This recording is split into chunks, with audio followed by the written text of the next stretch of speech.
Shreyas academy YouTube channel पे मैं पवन त्रिपाठी आपका स्वागत करता हूँ। हम लोग कक्षा 12वीं रसायन विज्ञान केमिस्ट्री से हेलो एल्केन एवं हेलो एरीन हेलोजन व्युत्पन्न पढ़ने वाले हैं। पहले हमें ये जानना है कि ये जो हेलोजन डेरिवेटिव ये क्या होते हैं। हेलोजन डेरिवेटिव्स या हेलोजन व्युत्पन्न क्या होता है। सबसे पहले हम लोग इसका इंट्रोडक्शन करते हैं। इंट्रोडक्शन में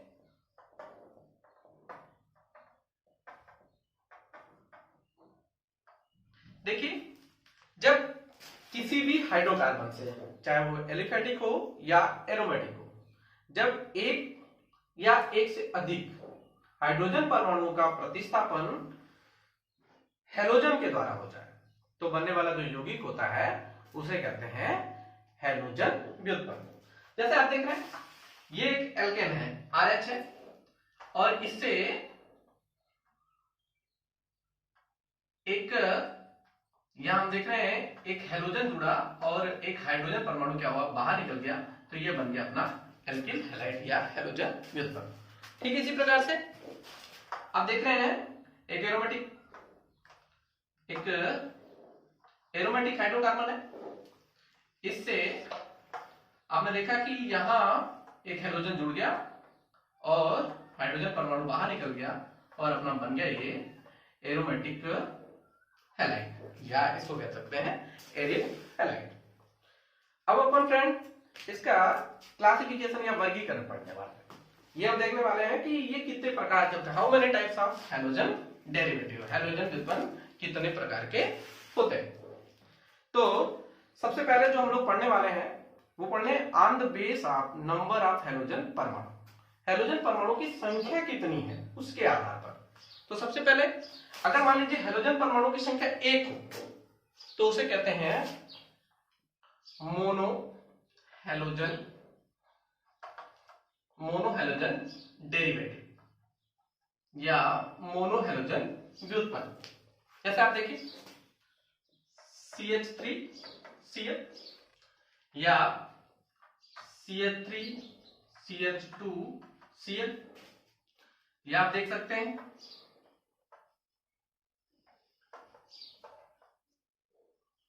ये हो गया, या आप देख सकते हैं CH3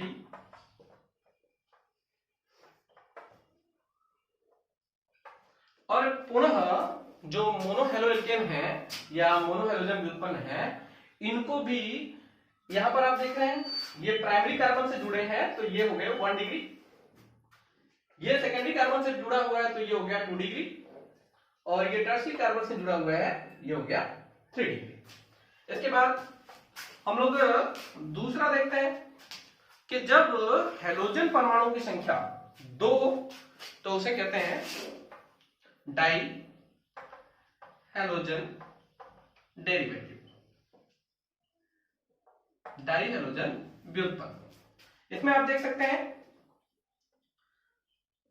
CHCl CH2Cl, या अपन देख सकते हैं CH3CHCl CH2Cl CH3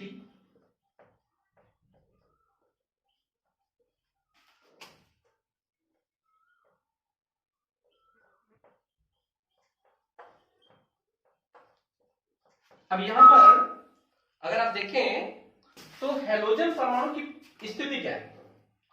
जब हेलोजन परमाणु निकटवर्ती कार्बन पर हो, जब दोनों हेलोजन परमाणु एक दूसरे के निकटवर्ती कार्बन पर हो तो इस स्थिति को अपन कहते हैं समीपस्थ, या अपन कह सकते हैं इसको विकिस्नल कह सकते हैं विकिस्नल डाई हैलाइड। और जब दोनों हेलोजन परमाणु एक ही कार्बन परमाणु पर हो तो इसे अपन कहते हैं gem dihalide, gem dihalide या जेमिनल डाई हैलाइड। और जब दोनों किनारों पर हो तो इसे कहते हैं अल्फा ओमेगा डाई हैलाइड। ये कहलाता अपना अल्फा ओमेगा डाई हैलाइड। इसके बाद अगर हैलोजन परमाणु की संख्या 3 हो तो इसे अपन कह सकते हैं ट्राई हैलोजन डेरिवेटिव। तब इसे अपन कह सकते हैं ट्राई हैलोजन डेरिवेटिव। जैसे अपन देख सकते हैं CHCl3, इसको क्लोरोफॉर्म भी कहते हैं, या CHCl CHCl 2Cl, इस प्रकार से इसे ट्राई हैलोजन डेरिवेटिव कहते हैं। और जब हैलोजन परमाणु की संख्या 3 से अधिक हो तो उन्हें कहते हैं पॉली हैलोजन डेरिवेटिव। इसके बाद हम जो क्लासिफिकेशन पढ़ते हैं वो पढ़ते हैं अंडर बेस ऑफ हाइब्रिडेशन, उस कार्बन परमाणु के संकरण के आधार पर जिससे कि हैलोजन परमाणु जुड़ा हुआ है, उस कार्बन परमाणु का संकरण क्या है। तो अपन देखते हैं classification on the base of hybridization। तो दो तरह के देखे जाते हैं, एक तो जब sp3 संकरित कार्बन से हैलोजन जुड़ा, और दूसरा कि जब sp2 संकरित कार्बन से हैलोजन जुड़ा हो। जब वो sp3 संकरित कार्बन से जुड़े हो तो ये मोस्टली 3 प्रकार के होते हैं। उसमें पहला हम देखते हैं कि sp3 संकरित कार्बन हो और उससे कोई sp3 संकरित कार्बन जुड़ा हो और उससे हैलोजन जुड़ा हो। तो इस प्रकार के जो हैलोजन व्युत्पन्न होते हैं इन्हें हम लोग कहते हैं एल्किल हैलाइड, एल्किल हैलाइड या हेलो एल्केन, इसे कहते हैं अपन एल्किल हैलाइड या हेलो एल्केन। दूसरा कि जब कोई sp2 संकरित कार्बन है और उससे कोई sp3 संकरित कार्बन जुड़ा है और उससे हैलोजन जुड़ा है तो इसे कहते हैं वाइनिलिक हैलाइड। उदाहरण देख सकते हैं CH2 double bond CH CH2Cl। यहां ये देखिए ये कार्बन का संकरण है sp2, इस कार्बन का संकरण है sp3 और इससे जुड़ा है हैलोजन। इसके बाद इसे तीसरे प्रकार का जो होता है वो होता है बेंजिलिक हैलाइड, बेंजिलिक हैलाइड।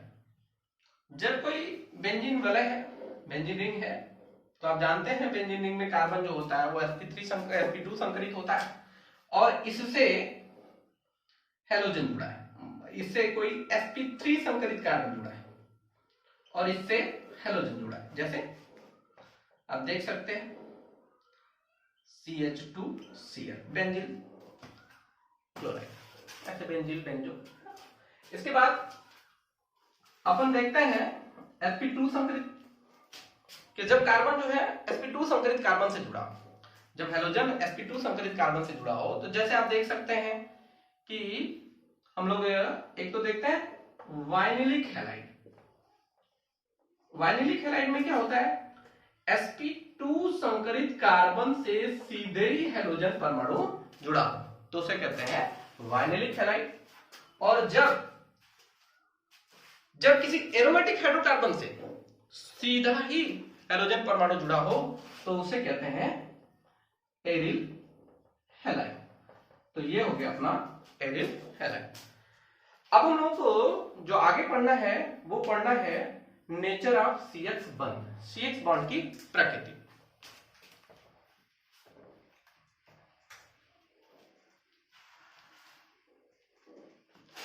हम लोग देखेंगे एल्किल हैलाइड में हम लोग पढ़ने वाले हैं nature of CH bond in alkyl halide. तो आपको पता है कि एल्किल हैलाइड में जो कार्बन परमाणु होता है, ये जो कार्बन परमाणु है ये sp3 संकरित कार्बन होता है, sp3 संकरित कार्बन होता है और इससे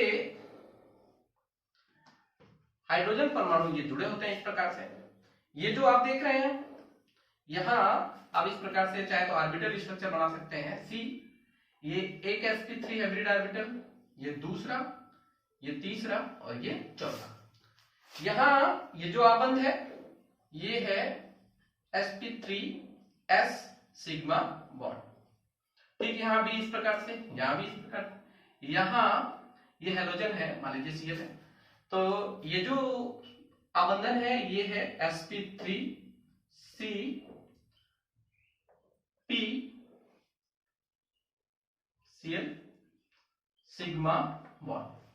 तो यहां पर अगर हमको देखा जाए तो हेलोजन परमाणु जो होता है उसकी जो इलेक्ट्रॉनिटी है, विद्युत ऋणात्मकता जो होती है वो कार्बन की तुलना में क्या होती है, अधिक होती है, जिसके कारण ये जो CX आबंध का जो इलेक्ट्रॉन है, ये जो CX आबंध का इलेक्ट्रॉन है वो हेलोजन की तरफ क्या हो जाता है, खिंच जाता है।